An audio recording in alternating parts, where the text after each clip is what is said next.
Shalom Bapak Ibu, Saudara-saudari yang dikasih dalam Tuhan. Wah, kurang semangat nih. Saya sapa sekali lagi ya. Shalom Bapak Ibu, Saudara-saudari yang dikasih dalam Tuhan. Apa kabar hari ini?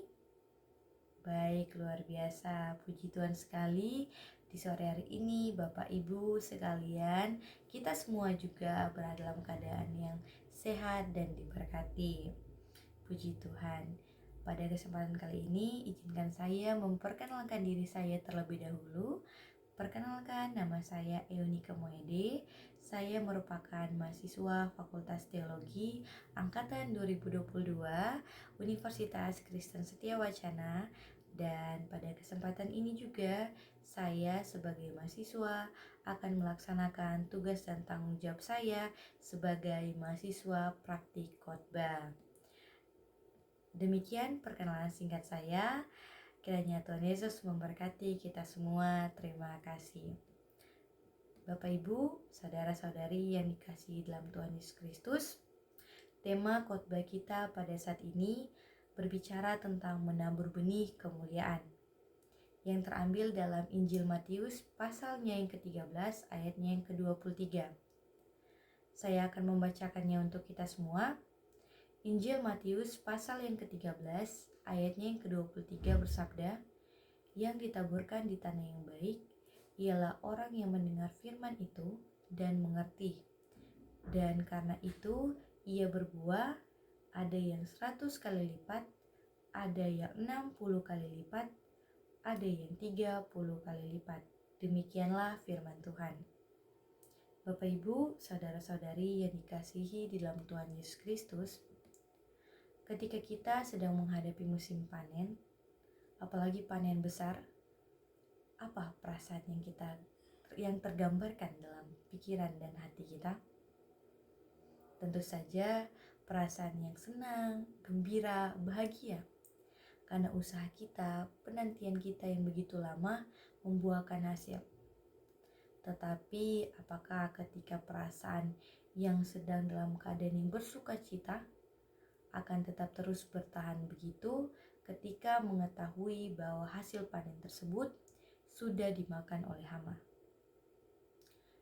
Mungkin sebagian orang menjawab, "Ya sudah, saya relakan." Tetapi mungkin sebagian orang mengatakan, "Saya tidak bisa. Saya sudah mengeluarkan waktu, tenaga, uang untuk mendapatkan hasil ini, tetapi ternyata sia-sia." Sebagai seorang manusia yang dengan keterbatasan kita, tentu kita akan merasa kecewa, merasa sedih, merasa marah. Kenapa ini terjadi dalam kehidupan kita?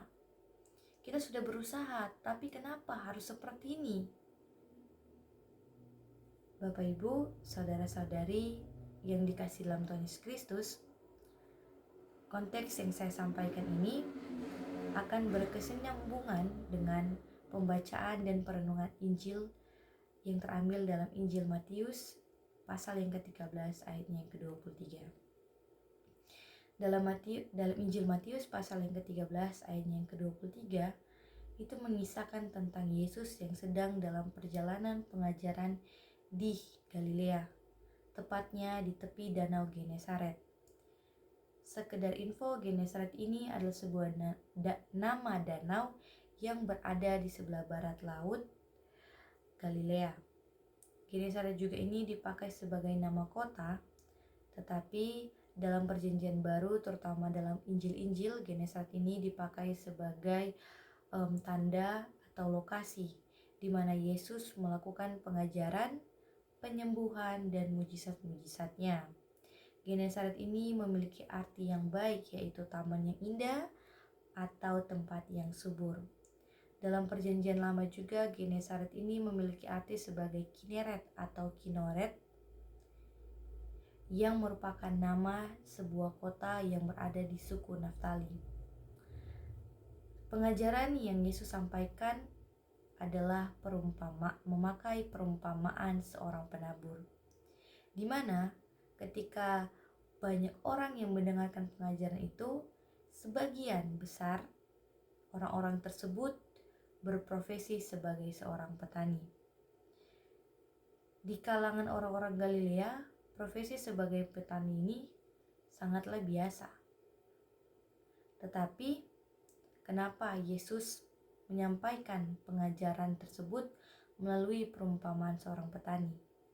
Tentu saja memiliki maksud dan tujuannya. Perumpamaan seorang penabur, ini adalah perumpamaan seorang penabur. Perumpamaan seorang penabur yang disampaikan Yesus adalah gambaran tentang kerajaan Allah. Apa itu kerajaan Allah yang dimaksudkan oleh Yesus? Kerajaan Allah ini digambarkan dari kesiapan sikap kita dalam memasang telinga kita untuk mendengarkan firman Tuhan. Kita harus membedakan mendengarkan dan mendengar.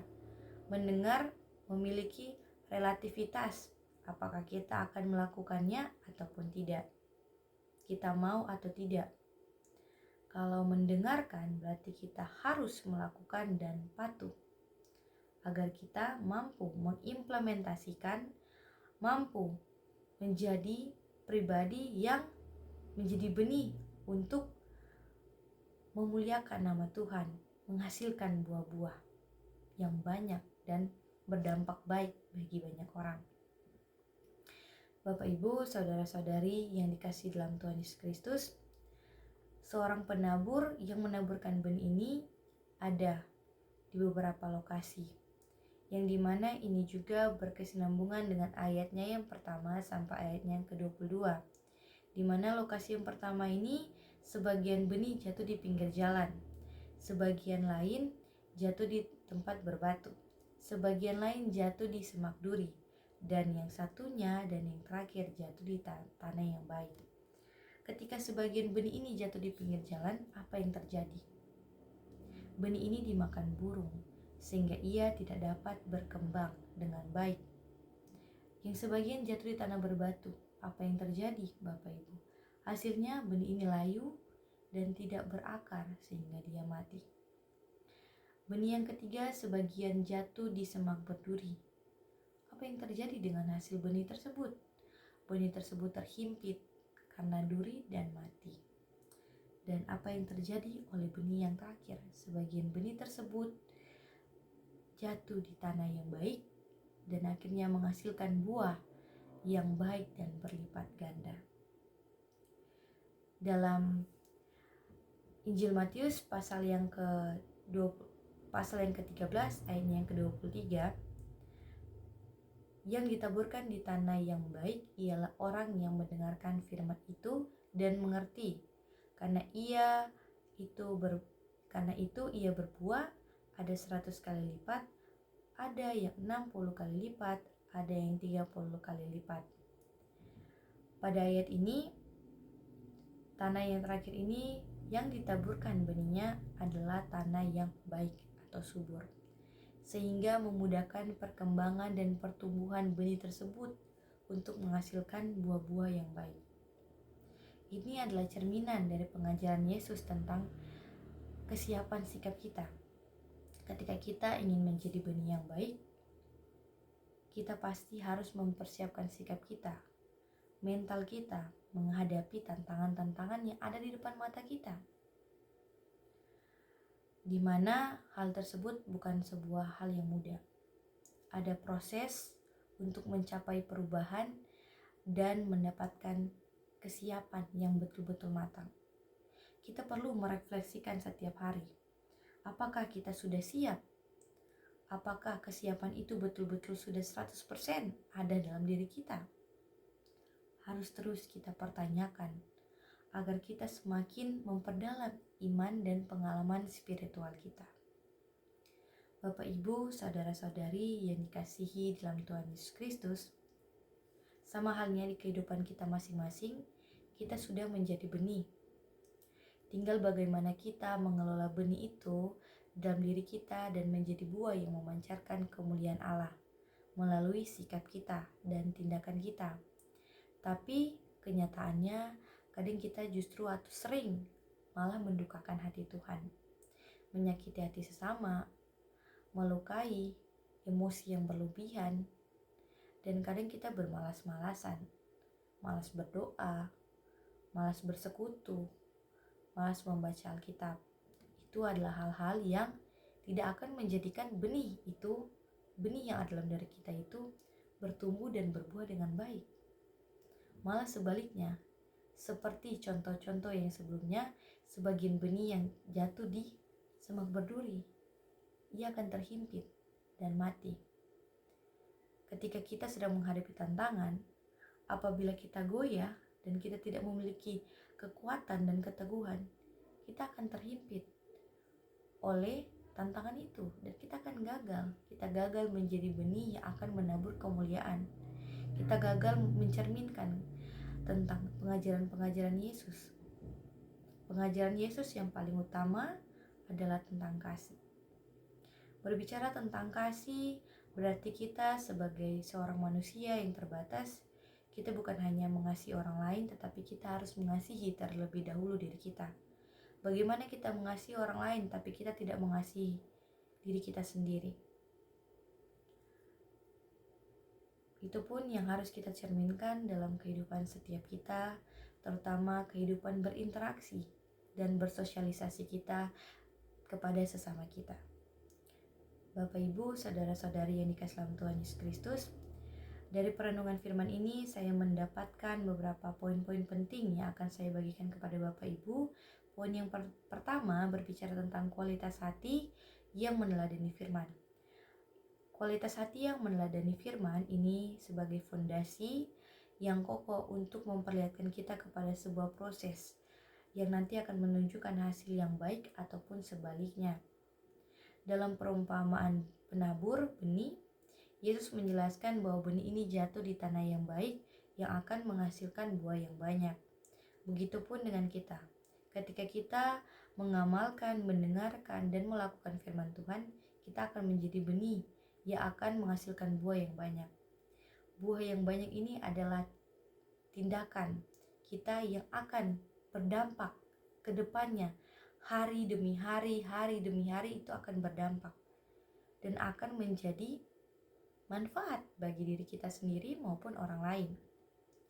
Poin yang kedua itu berbicara tentang iman, produktivitas iman yang menyatakan kemuliaan. Iman yang sejati akan menghasilkan buah yang banyak, yaitu perubahan hidup. Perubahan hidup mencakup tentang proses dan konsisten kita, di mana itu mencakup juga ketaatan kepada Tuhan, kasih kepada sesama, dan lainnya. Buah yang dihasilkan oleh iman akan menjadi saksi tentang kebesaran dan kasih Tuhan. Dalam Injil Matius pasal yang ke-13 ayat yang ke-23 juga menekankan tentang hasil iman dapat menunjukkan bahwa Tuhan memiliki cara yang baik dan unik untuk menunjukkan kemuliaannya melalui kita. Ketika kita menjadi benih yang baik, kita mampu menghasilkan sikap dan tindakan yang baik. Dimanapun kita berada, sekalipun dalam lingkungan ataupun kondisi yang tidak baik, tetapi kita memiliki keteguhan, konsisten, dan pendirian, kita mampu tetap menjadi pribadi yang unik, menjadi benih yang unik untuk memancarkan kemuliaan Tuhan melalui tindakan-tindakan kita. Tindakan kasih kita harus kita nyatakan dan kita implementasikan dalam kehidupan setiap sesama, setiap manusia. Kita harus menghargai orang lain, kita mengasihi, membantu, menolong, agar kita mampu menjadi manusia yang seturut dengan gambar dan ciptaan Allah. Oleh karena itu, Bapak, Ibu, saudara-saudari yang dikasihi dalam Tuhan, saya mengajak kita semua untuk bertekad memiliki kualitas hati yang baik dan iman yang produktif, sehingga kita dapat menghasilkan buah yang banyak dan menyatakan kemuliaan Tuhan dalam kehidupan kita maupun orang lain. Karena seperti konteks yang di awal, ilustrasi yang di awal tentang sikap kita menghadapi tantangan tersebut, ketika kita pun dalam kegagalan, kita harus tetap mencerminkan kasih. Walaupun Hamas sudah memakan, kita tidak boleh langsung emosi, langsung memarahi orang lain, melampiaskannya kepada orang lain. Kita tidak boleh seperti itu. Tetapi yang harus kita tunjukkan sikap kasih kita dalam kerendahan hati kita. Kita berpasrah bahwa kita menantikan akan ada berkat-berkat anugerah yang lebih indah yang akan Tuhan berikan. Pergumulan hanya sesaat, tetapi keselamatan dan anugerah Tuhan akan terus ada dalam kehidupan kita ketika kita tidak mengabaikan kita tidak mengabaikan suara Tuhan untuk kita dengarkan sebagai amanat dan pedoman hidup kita yang akan kita terus amalkan dalam setiap tindakan kita. Amin.